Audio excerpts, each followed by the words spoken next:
Buenas tardes para todos, bienvenidos a esta edición del caso en el que vamos a hablar de robo de cheques de Ramón González Daer. Esta causa que finalizó en primera instancia con la condena a 6 años de cárcel para el ya sentenciado por usura, lavado de dinero y denuncia falsa. Vamos a detallar las condenas también que actualmente ya tiene el señor Ramón Mario González Daer.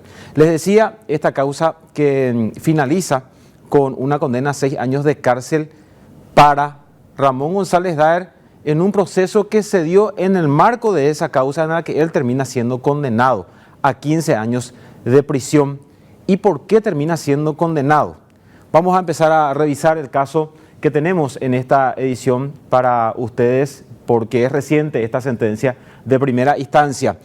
Ramón González Daer tiene 73 años y les decía, termina siendo condenado él a 6 años de cárcel. La fiscalía, el fiscal Luis Piñanes, había pedido 12 años de cárcel junto a su colega Néstor Coronel, los agentes del Ministerio Público de la Unidad Especializada de Delitos Económicos y Anticorrupción que llevaron toda la investigación, presentaron la acusación y sostuvieron la hipótesis del Ministerio Público en el juicio oral. Para ellos quedaron probados 3 hechos. Vamos a detallar también.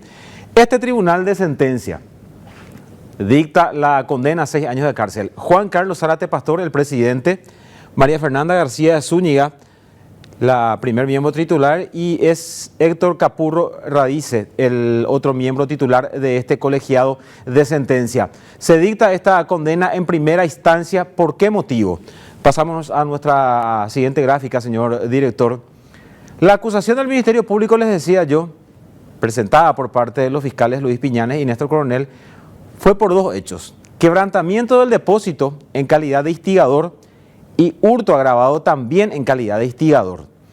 Eso es lo que para el Ministerio Público se descubrió en el marco del proceso investigativo y de lo que habría ocurrido en este caso. Pero atención, porque de acuerdo a los elementos que en juicio fueron producidos, se presentaron los testigos, se presentaron documentales, todo lo que se recabó y ocurrió en el juicio, el tribunal hace la advertencia del artículo 400 del Código Procesal Penal que atribuye, que da esta atribución al tribunal de sentencia para cambiar la calificación. Es decir, lo que hace el tribunal de sentencia es decirle a las partes, atención que con todo lo que vimos acá, probablemente no estemos hablando ni de quebrantamiento del depósito ni de hurto agravado, o si bien se dan los presupuestos para hablar de estos hechos, también podría darse, ¿qué hecho? El de reducción. Esa es la advertencia que hace el tribunal de sentencia. ¿En qué momento? Cuando las partes iban a presentar sus alegatos conclusivos. Y este es un punto importante, ¿por qué? Porque el propio Código 400 el artículo 400 del Código Procesal Penal señala que si el tribunal no advierte de esta situación, del posible cambio de calificación durante el debate oral y público, la sentencia puede ser anulada.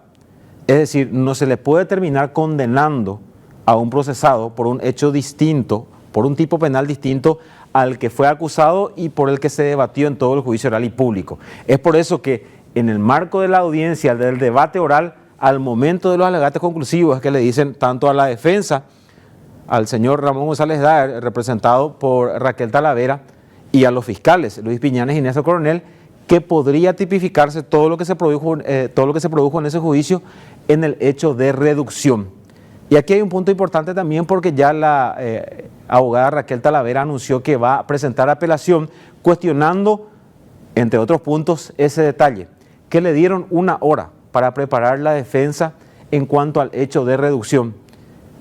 Terminado el debate oral, dice, vamos a pasar ahora a los alegatos finales, esto dice el tribunal de sentencia, y advertimos, de acuerdo al artículo 400 del Código Procesal Penal, que podría tipificarse aquí en el hecho de reducción.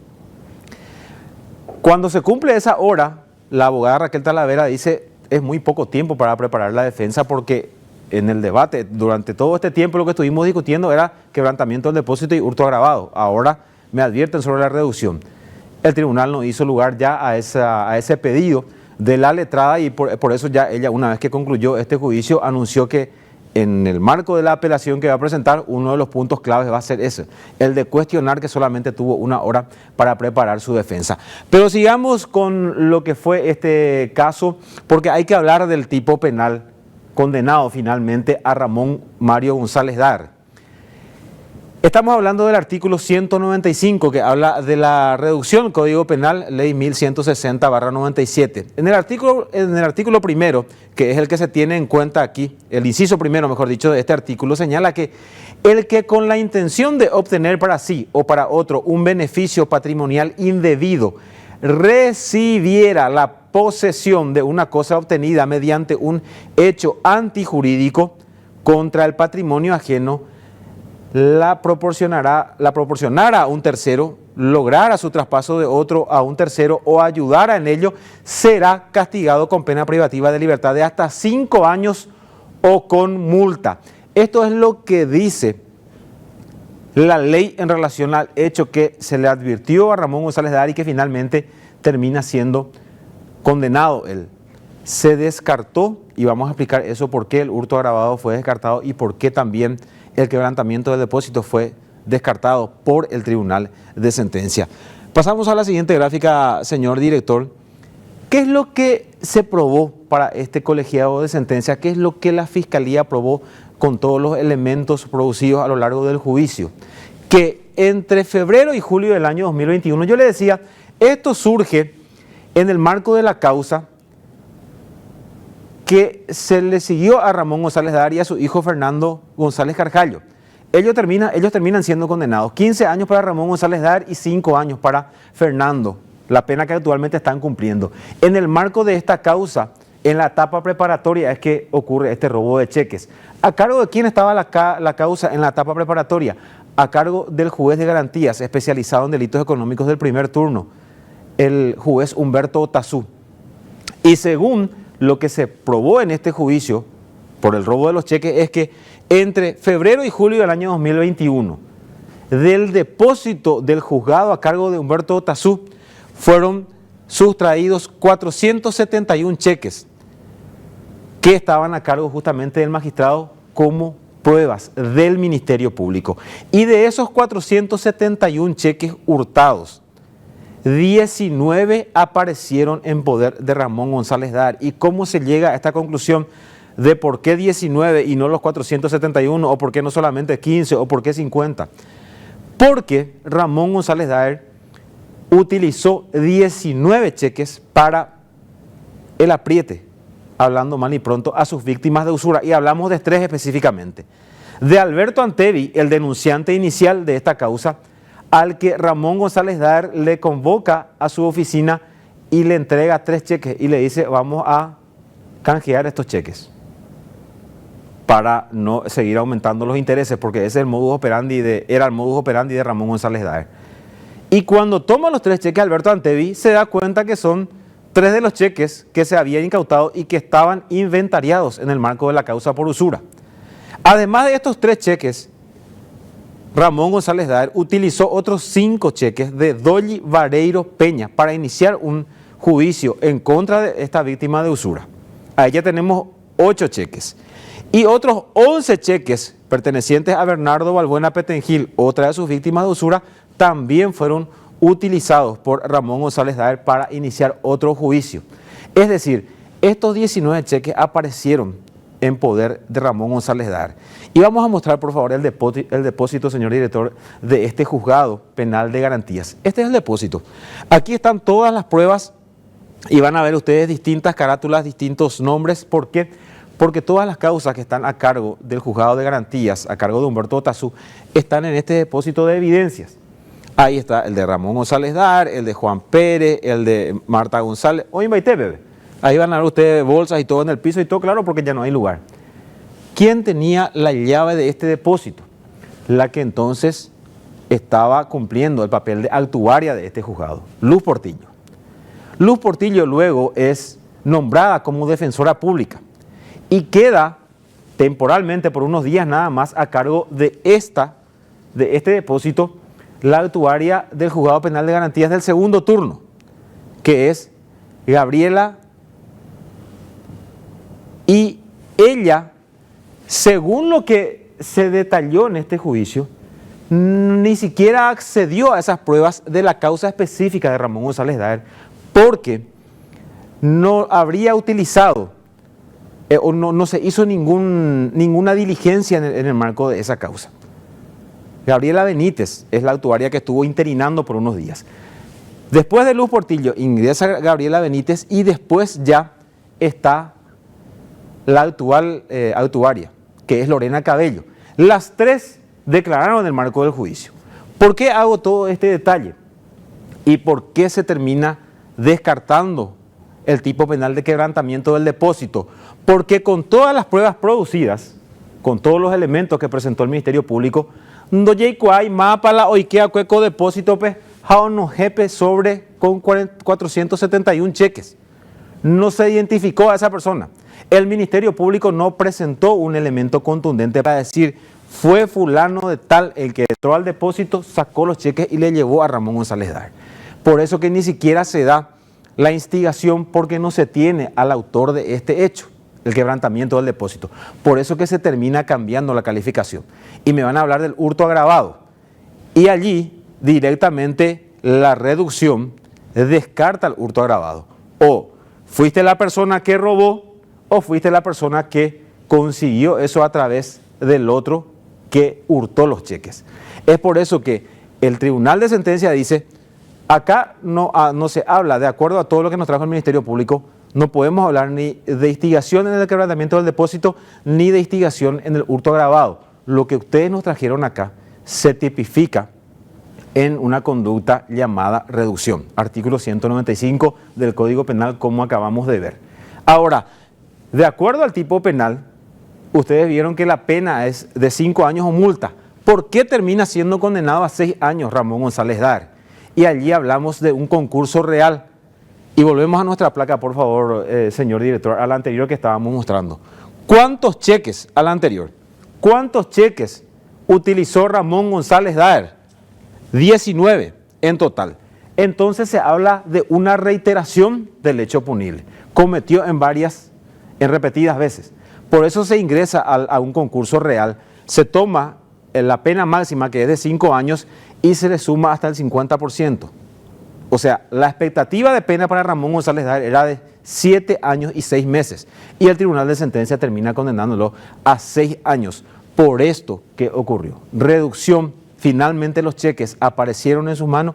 Él tenía la intención de recuperar estas pruebas, finalmente llegan a sus manos y él utiliza estas pruebas a sabiendas, según lo que se probó en juicio, de que realmente esas hojas de cheque formaban parte del cúmulo probatorio en una causa que él estaba afrontando. ¿Por qué? Porque tanto él como sus abogados tenían inventariado y participaron de la preliminar, donde esas pruebas fueron detalladas. Así es que no se puede hablar de un desconocimiento secunda y cuay, curila, ua, coñe, vendeo, yo ofrece, o injagüe en un depósito del juzgado de garantías. Eso es lo que dejó bien en claro este Tribunal de Sentencia, que lo condenó a 6 años de cárcel.